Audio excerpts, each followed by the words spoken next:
Bonjour à tous, je vous salue dans le nom glorieux de notre Seigneur Jésus-Christ. Voilà, heureux de pouvoir ensemble partager la parole de Dieu.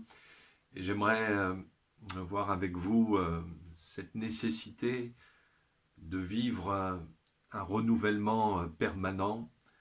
Il y a ces paroles de l'apôtre Paul dans la deuxième épître de Paul aux Corinthiens, au chapitre 4, verset 16, où il dit « C'est pourquoi nous ne perdons pas courage.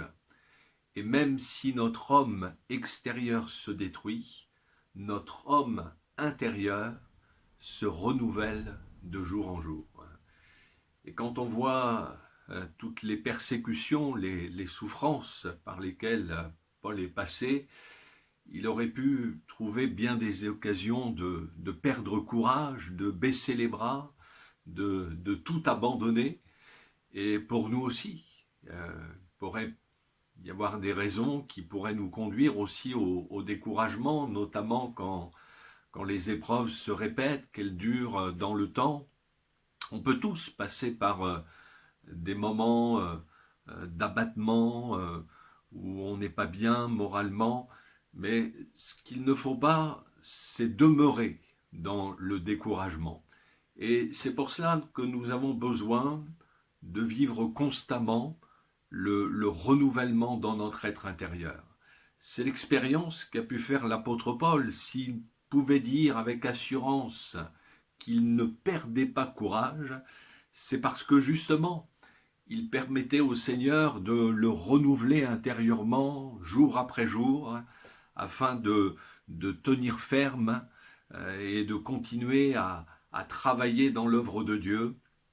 L'apôtre Paul nous parle ici de l'homme intérieur qui se renouvelle de jour en jour.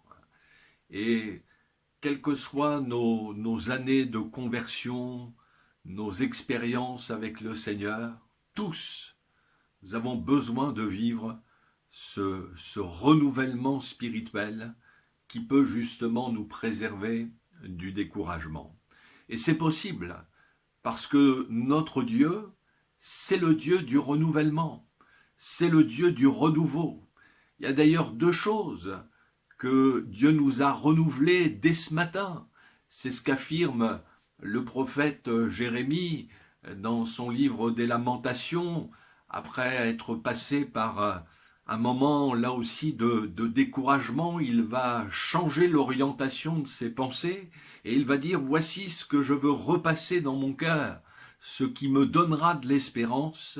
Les bontés de l'Éternel ne sont pas épuisées, ses compassions ne sont pas à leur terme, elles se renouvellent chaque matin. » Oui, chaque matin et encore aujourd'hui dans sa fidélité, le Seigneur nous a renouvelé ses bontés, ses compassions. Il se plaît à renouveler ses bienfaits envers ceux et celles qui se confient en lui. Le renouvellement, c'est d'ailleurs un processus naturel. On le voit dans la nature avec le changement des saisons. En hiver, tout semble, la nature semble morte. Et puis dès que le printemps arrive, elle renaît à nouveau. Et ce renouvellement, il se produit chaque année. Et ça, c'est l'œuvre du Dieu créateur. D'ailleurs, au psaume 104, verset 30, il est dit « Tu envoies ton souffle, ils sont créés, et tu renouvelles la face de la terre. » Dieu renouvelle la face de la terre. Et il en est de même au niveau de notre corps. Nos cellules sont en état de renouvellement permanent de notre naissance à notre mort. Notre corps est en quelque sorte constamment remis à neuf. Alors, même si ça n'empêche pas le vieillissement, parce que nos cellules ne peuvent se renouveler qu'un certain nombre de fois, mais si déjà au niveau de notre corps, nous avons besoin d'être renouvelés, à combien plus forte raison avons-nous besoin dans notre être intérieur d'être renouvelés dans notre vie spirituelle. C'est ce que Paul dit dit « Nous ne perdons pas courage, et même si notre homme extérieur se détruit. » Et ça, c'est une réalité à laquelle personne ne peut échapper. Plus les années passent et plus nos forces physiques diminuent. On subit tous le vieillissement, plus ou moins. Mais par contre, au niveau spirituel, le processus est inverse, puisque Paul nous dit « Notre homme intérieur se renouvelle de jour en jour. » Si le corps se dégrade au fil du temps, la vie spirituelle du chrétien né de nouveau doit au contraire être renouvelée quotidiennement par l'action du Saint-Esprit et de la parole de Dieu. Et c'est la raison pour laquelle, même quand on est âgé, il est possible pour le chrétien de garder la même vitalité, la même vigueur spirituelle. Vous savez, on peut être jeune et déjà être lassé de suivre le Seigneur. Et puis, à l'inverse, on peut avoir 70, 80, même 90 ans et avoir toujours le même zèle, la même ferveur pour suivre le Seigneur. Tout dépend comment nous allons permettre au Seigneur de nous renouveler. On a dans l'évangile, selon Luc, l'exemple d'Anne, la prophétesse, cette femme qui était âgée de 84 ans, et nul doute que le poids des années devait se faire sentir pour elle aussi. Mais ça ne l'empêchait pas, la Bible nous dit qu'elle servait Dieu, nuit et jour, dans le jeûne, dans la prière, se rendant régulièrement au temple, elle témoignait de Jésus. Et voilà une femme qui, si malgré son âge avancé, était pleine de vie, d'énergie pour Dieu, pleine d'ardeur pour son œuvre, c'est parce qu'elle vivait dans son être intérieur un renouvellement quotidien. Je pense à cette réflexion d'un vieux missionnaire, quand on lui demandait comment il allait, il répondait la baraque se dégrade, en parlant de sa santé physique, mais le locataire va bien, en parlant de sa santé spirituelle. Eh bien, pour nous aussi, l'essentiel, c'est que le locataire aille bien, c'est que notre âme soit en bonne santé spirituelle. Voyez-vous, le vieillissement spirituel ne doit pas exister dans la vie de l'enfant de Dieu, sinon il y a forcément une anomalie. C'est l'apôtre Paul qui nous dit dans son épître aux Éphésiens, chapitre 5, verset 27, que Jésus va faire paraître devant lui une église glorieuse, sans tache, ni ride, ni rien de semblable, mais sainte et irréprochable. Notons bien que Jésus va venir enlever une église qui est sans ride. Alors ça ne veut pas dire qu'il n'y a que les jeunes qui vont être enlevés à la rencontre du Seigneur, mais Jésus vient chercher une église qui n'a pas vieilli au plan spirituel. Et pour faire partie de cette église, eh bien, il faut être de jour en jour renouvelé dans notre être intérieur. Alors, bien sûr, pour pouvoir vivre ce renouvellement quotidien, il faut être déjà passé par une véritable conversion, c'est-à-dire être né de nouveau, être en Christ, avoir en nous la vie, l'esprit de Christ, être uni avec Jésus dans une communion vivante.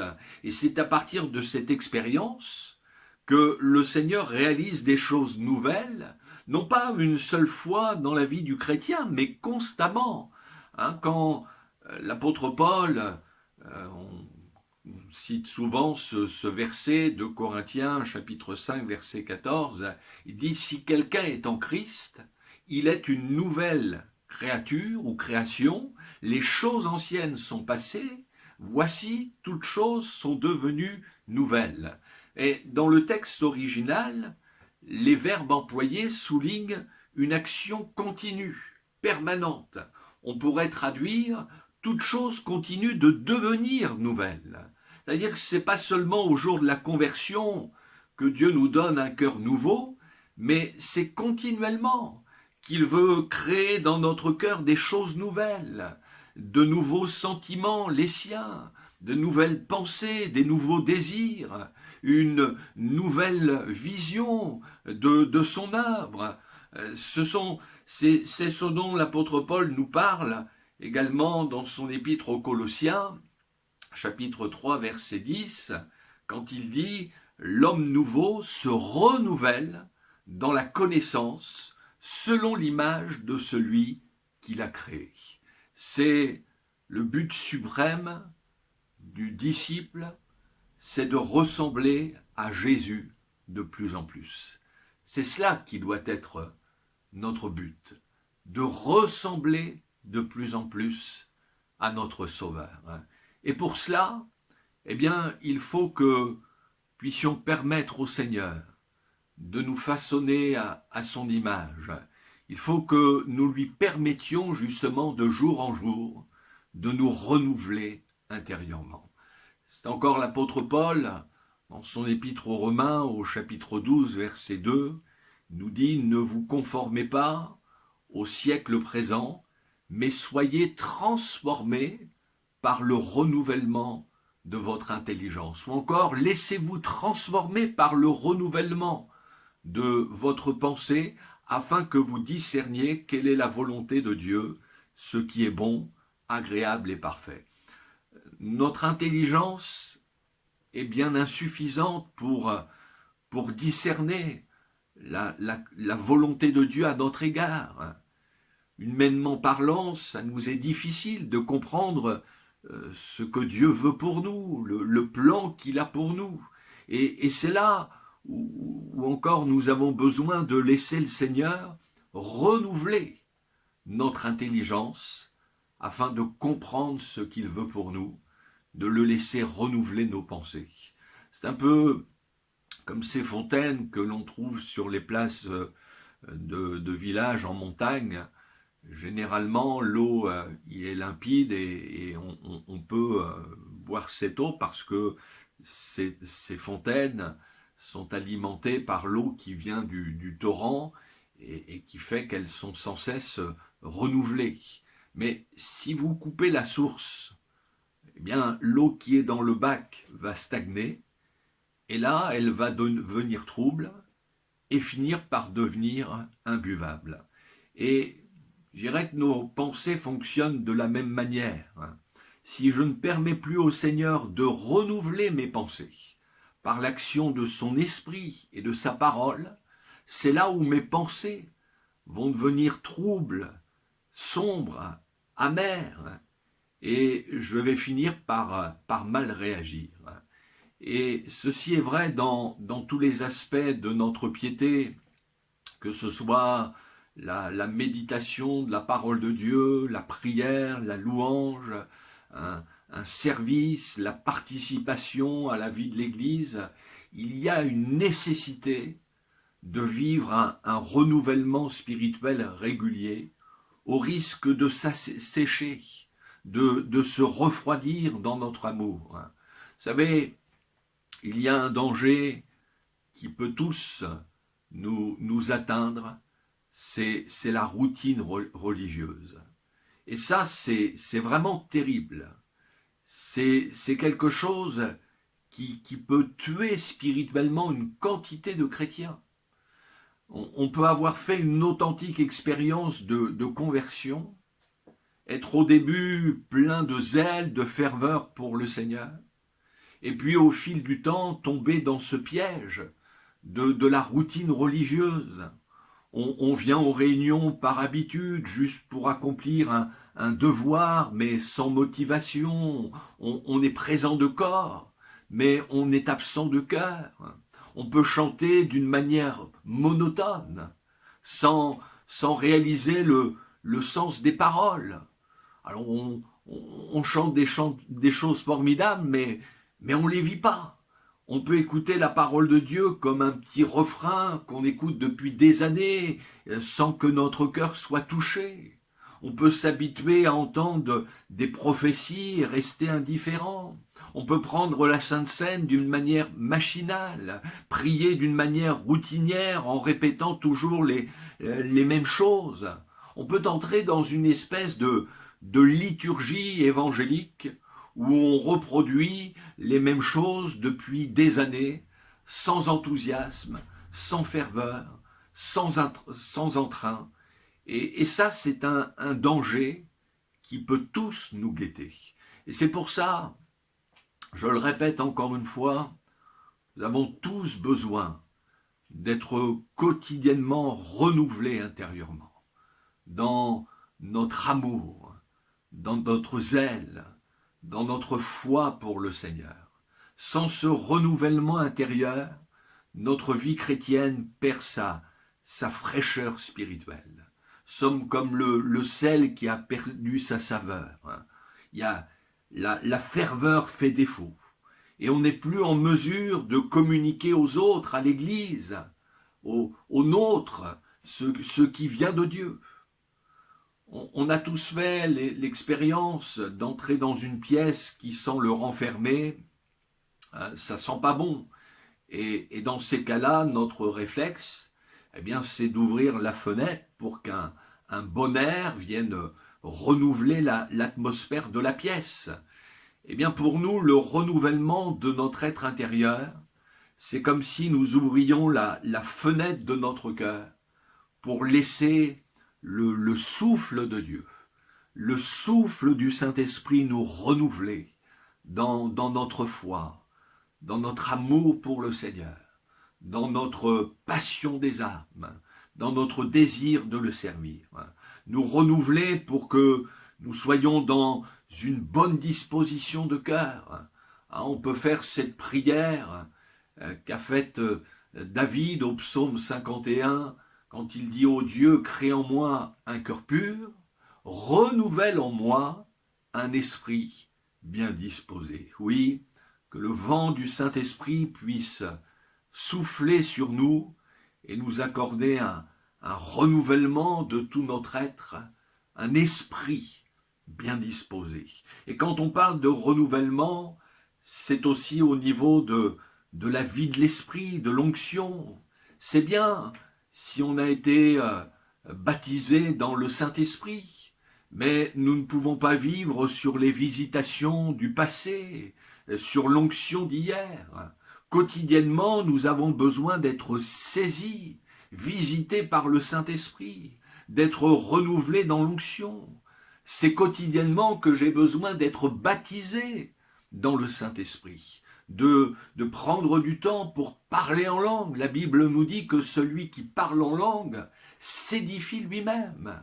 Et au plan personnel, c'est important que chaque jour, puissions prendre du temps dans nos moments de prière pour parler en langue et nous renouveler intérieurement. C'est David qui dit au psaume 92, « Je suis arrosé d'une huile fraîche. » Et l'huile fraîche, c'est ça, c'est en réalité une onction renouvelée. Quand l'huile de l'esprit n'est pas renouvelée, c'est là où la vie chrétienne devient fade, où on entre dans un service monotone, où on fait les choses par habitude sans que le cœur y soit. C'est une nécessité pour chacun d'entre nous d'être renouvelé dans l'onction du Saint-Esprit pour garder la même fraîcheur, pour servir le Seigneur, la même ferveur, pour témoigner le même enthousiasme, pour chanter, pour louer le Seigneur. Je terminerai par ces paroles du prophète Ésaïe au chapitre 40, où il est parlé de ceux qui sont fatigués, qui tombent en défaillance, qui se fatiguent et se lassent, qui chancellent. Mais il est dit ensuite que ceux qui se confient en l'Éternel renouvellent leur force. Ceux qui se confient en l'Éternel renouvellent leur force. C'est vrai que les difficultés du chemin, les épreuves, les soucis de la vie, les tentations auxquelles nous devons résister peuvent nous amener à éprouver de la fatigue, de la lassitude, non seulement physique, mais aussi morale, spirituelle. Mais ce n'est pas pour autant que nous devons baisser les bras, que nous devons nous arrêter. Croyons que celui qui nous appelle est capable de renouveler nos forces, jour après jour, afin que malgré les épreuves, malgré les combats, nous puissions persévérer et lui rester fidèles jusqu'à la fin. C'est sûr que si nous appuyons sur nous-mêmes, nous n'irons pas loin, mais si nous nous confions dans ce Dieu du renouvellement, alors il sera fidèle pour renouveler nos forces à la mesure des épreuves dont nous aurons à faire face. Alors oui, vraiment, chaque jour, et faisons cette prière encore en ces instants, dire Seigneur, viens me renouveler dans tout mon être. Oui, je veux vivre quotidiennement ce renouvellement. Je ne veux pas tomber dans la routine religieuse, mais j'ai besoin de ce souffle divin.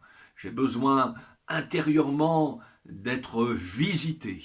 Seigneur, je veux garder la même fraîcheur jusqu'au bout. Que le nom du Seigneur soit glorifié. Soyez bénis et à bientôt. Amen.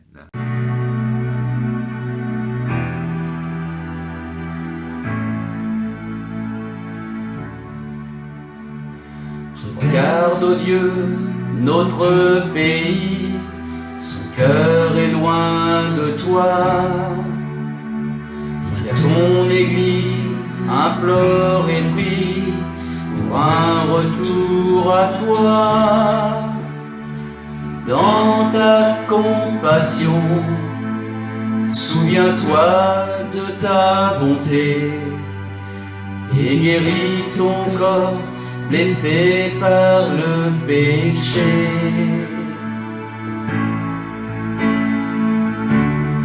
Devant ton autel,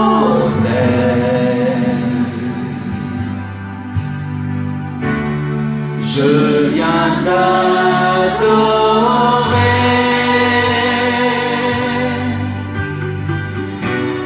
Sois le seul Dieu saint.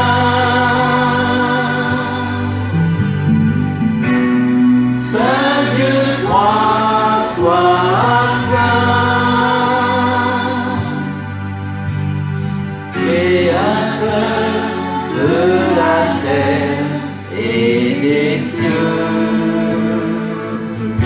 régner sur la nation, les sources sont bouchées. Le peuple a rejeté ton nom en suivant ses pensées.